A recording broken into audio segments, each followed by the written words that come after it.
All right, we're gonna try to carry momentum here. Got done with that truck, came back, had to put this alternator in. A couple of the temp sensors there and on the trans. Had to put new gauges in the dash and I can't see them there. New cover panel, make a gasket for that. A couple new switches, key switch and turn signal switch.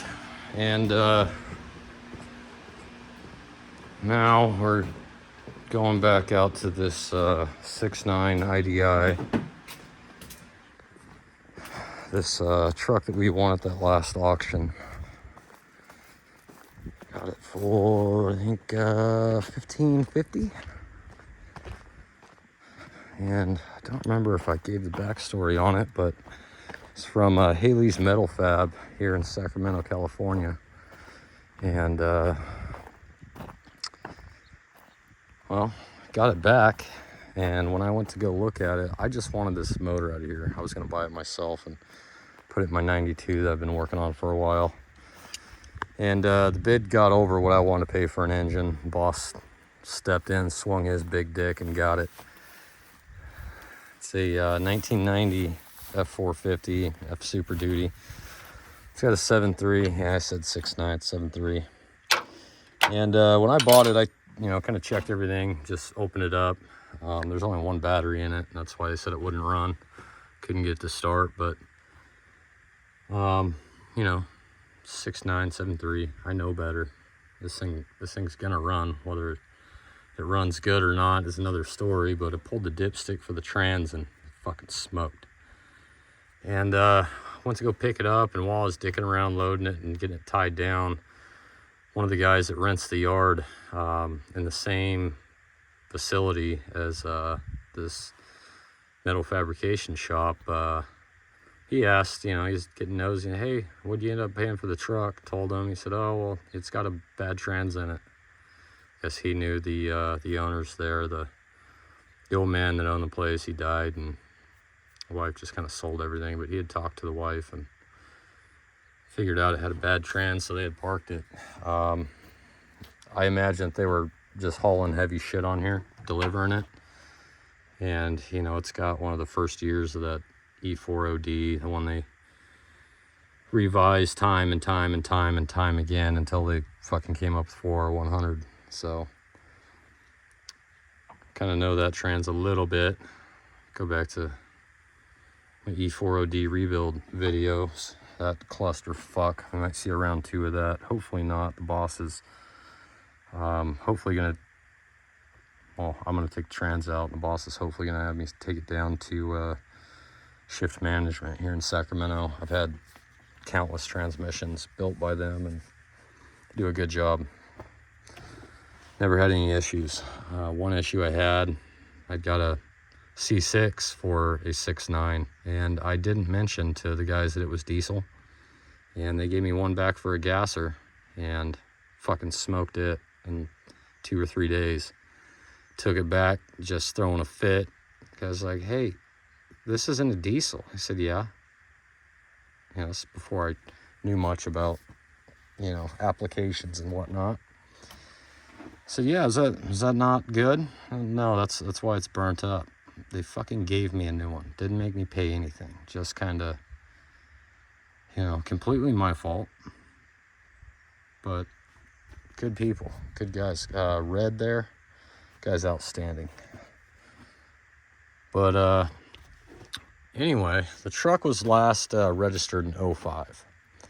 So the thing could have sat since 2005 and not turned over. Well, the guy that, came up and asked me about it, he told me it had been moved around the yard a few times. Because I asked how long it had been sitting there. He said not too long. They had just moved it, and they've moved it, a few times. So I was just gonna pop the glow plugs out, which luckily, none of them are busted, which is always good. But that leads me to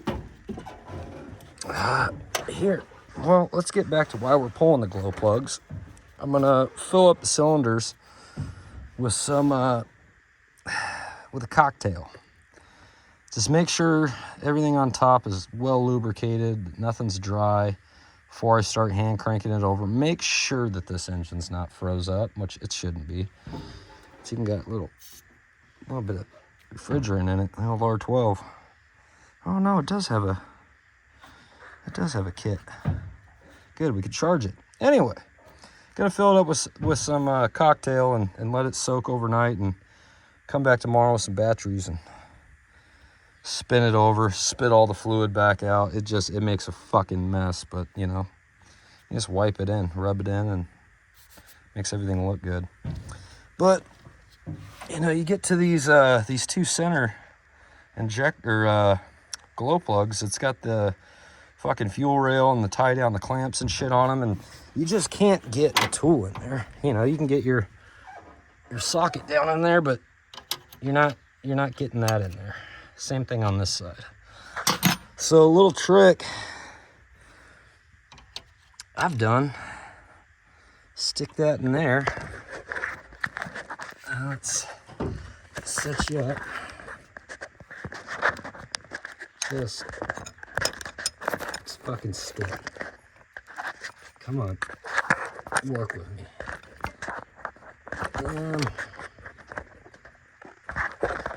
Not gonna work with me. All right, well, I might not see shit. There we go.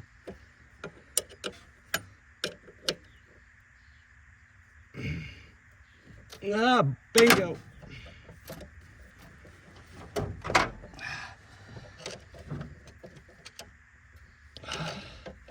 Get that in there, and then you could, once it's loose, you fiddle fuck this around to get it out. That way you don't have to take off all the fucking clamps and lines and shit.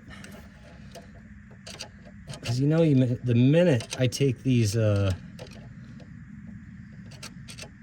nuts off the injector and pull them off, you know those fucking returns are gonna leak. They're gonna leak anyway, but we've already got the kit for it, and we managed to find a new old style for the 6.9s. You know, these 7.3s, you know, the aftermarket return caps they make are just god awful. They're not worth a fuck. If you could get them to seal, you end up crushing the nipples on them, and then they leak. So, and these that are on here, this truck's only got maybe, it says 35,000. I'm guessing 135,000. Just looking at everything through the truck and knowing where it was at, what it was doing. Success. So it's only got 135,000. I don't remember what I was getting at now. I'm fucking tired. It's been a long day. It's been a successful day though. The first one I've had in a week, so I'm just trying to carry this momentum through. But I'm gonna get this last glow plug out, get about a cup of my cocktail in there, and let it soak overnight. Come back tomorrow, and I know the trans is bad, but I'm guessing it's just not good enough to tow a load. You know, I'm betting it's slipping pretty bad. It smells just fucking horrendous. It looks burnt. I'm not going to go through and change any fluid. We know it needs rebuilt, but I do have on the shelf a can of Lucas Stop Slip, Fix, Trans, whatever the fuck it is. I've used it before, and it's nothing but a Band-Aid. Sometimes it don't work. Sometimes it stops the bleeding. This one's not bleeding. It's just not happy. So we're going to put that in there. I've got a few glow plug ends I've got to repair, which kind of pisses me off. I just threw away the harness. That part of the harness was junk. The glow plug section was fine. Could have swapped it in here, but now I got to monkey with this fucking thing, fix all these ends. But we'll be back once I get this. Well, we'll be back tomorrow once this thing's soaked, and set this up, and we'll go for it. But nice truck. Inside, look at the seat. That ain't 235,000. I almost want to say it's only 35,000, but oh, wearing that pedal, that's more. The floor, she's cut right there, but you know, not a bad truck. Armrest tear. The bed is solid. This is, I mean, it doesn't look like much right now. It's just kind of, you know, rusted out, some surface rust, but this is a overbuilt bed. I just picked this whole fucking thing up and set it on the, or pushed it up and just picked up the whole back end with the forklift and pushed it up on the trailer. So 10 lug axle, got a 15,000 pound axle on the rear. It's derated from what I'm told to 10,000, but it's a big one. I think there's many ways that the return line has been done, many ways people have done it. With the 6.9, what you'd have is this return out of the injection pump would trickle back over into an elbow here, and it forced, you know, the excess fuel out, and that it's good, except it put a little too much pressure on these, and they, you know, it assisted in the leaking.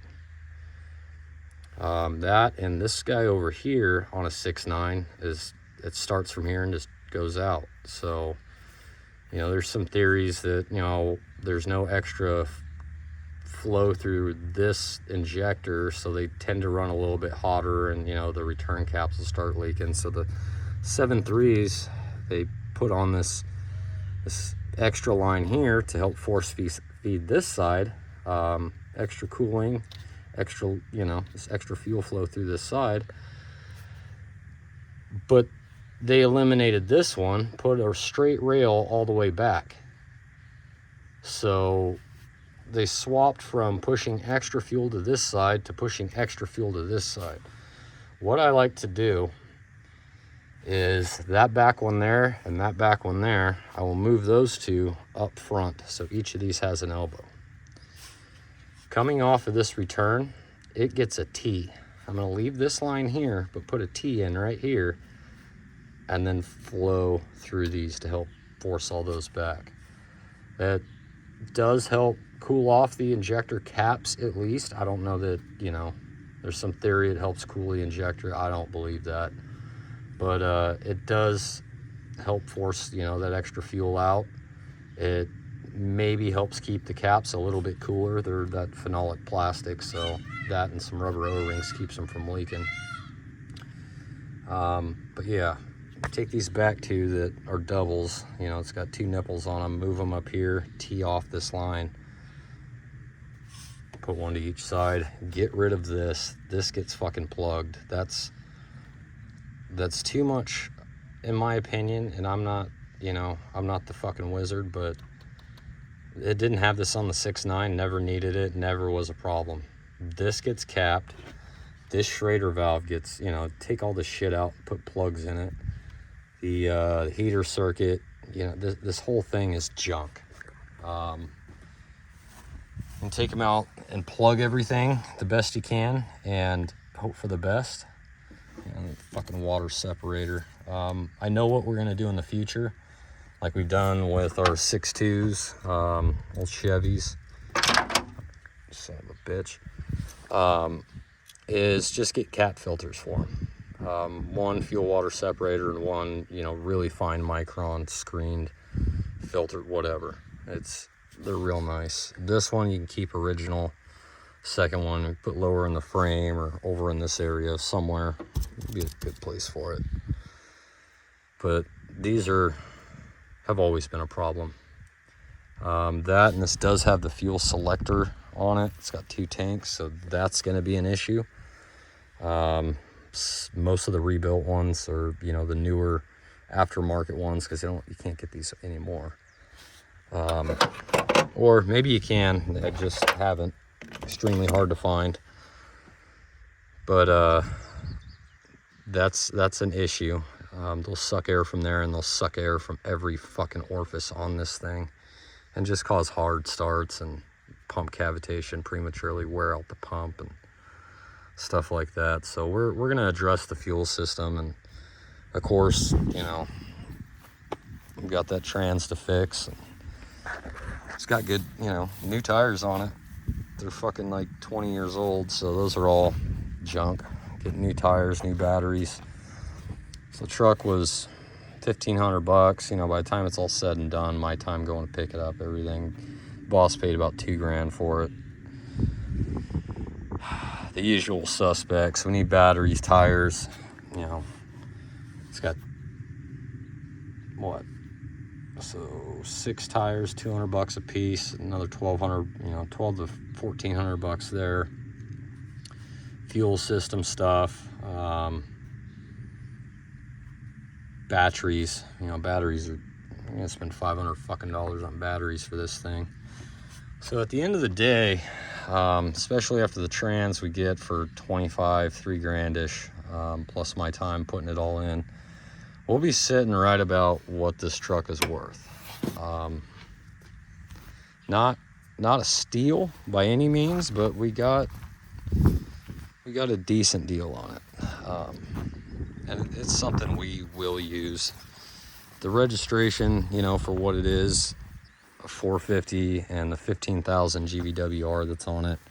If it was, you know, 14.9 would be fine, but 15, it kicks the registration shit way up. But here, because we're ag, we could do some sort of under 1,000 miles a year kind of thing. So when we go pick up more junk at auctions, we could take this guy, have plenty of room, fucking tow the trailer behind it. Boss is already talking about getting a turbo kit for it, so that'll be interesting. That'll be a project down the road, I'm sure. But for now, I'm just gonna finish up getting this out, soak it, put those glow plugs back in, because I just kind of cleaned out around so shit wouldn't dribble in. I'm gonna put the glow plugs back in, and tomorrow I'll bring my compressor, my little one, and just spray this out. So when I start cranking on it, it's spitting out, but it's also sucking in every stroke. So I want to make sure there's no chunks that it could suck in. So we'll be back tomorrow.